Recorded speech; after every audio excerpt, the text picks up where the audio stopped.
Good evening, viewers. We start off tonight's regional news with news out of the Twin Island Republic of Trinidad and Tobago. Although 2022 is now officially the bloodiest year on record in TNT's history, with the murder toll hitting 555, Acting Police Commissioner MacDonald Jacob says, while noting that this still does not warrant implementing a limited state of emergency SOE.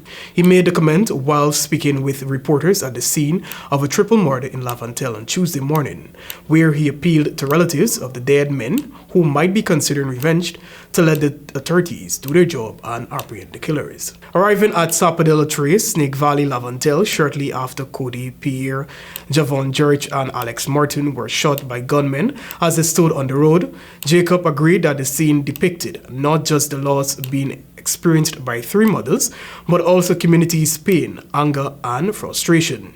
Pierre, 24, of Map Lands, Laventille, George, 23, of Sapodilla Trace, Laventille, and Martin of Red Hill, Morvant, were standing on the road talking around 9 a.m. when gunmen opened fire on the group. Pierre and George died on the spot, while Martin was taken to the Port of Spain General Hospital, where he died around 9:45 a.m. on Tuesday. Tuesday's triple killings took the murder toll to 555, with 37 double murders and 2 quadruple murders for the year so far.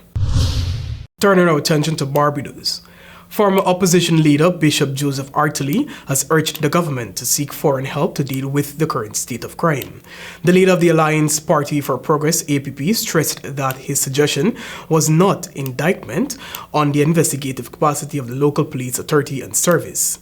Instead, he said it was an acknowledgement of a multifaceted context in which such violent crime is taking place in Barbados. He also highlighted impediments related to the judicial process, the effect of political influence on the administration of the Barbados Police Service, and seeming tensions between customs and police operations. The political leader acknowledged that the engagement of an overseas team would come at a cost to the country.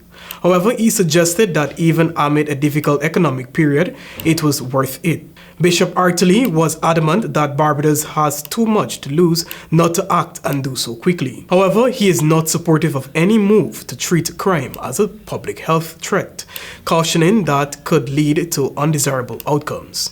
Bishop Artley said he fears there could be an abuse of state power and a denial of access to justice if a state of emergency such as that which accompanied the COVID-19 pandemic was extended to the management of crime. There have recently been calls in the Senate and from several experts and organizations for gun crime to be treated as a public health issue in Barbados.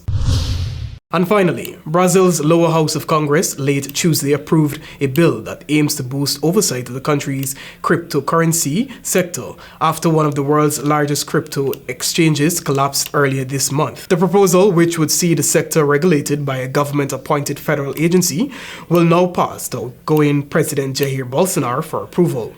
The new rules would apply to legal entities that exchange virtual currencies for local or foreign currencies, exchange virtual assets, conduct transfers, or are involved in financial services connected to issuers or vendors of virtual assets.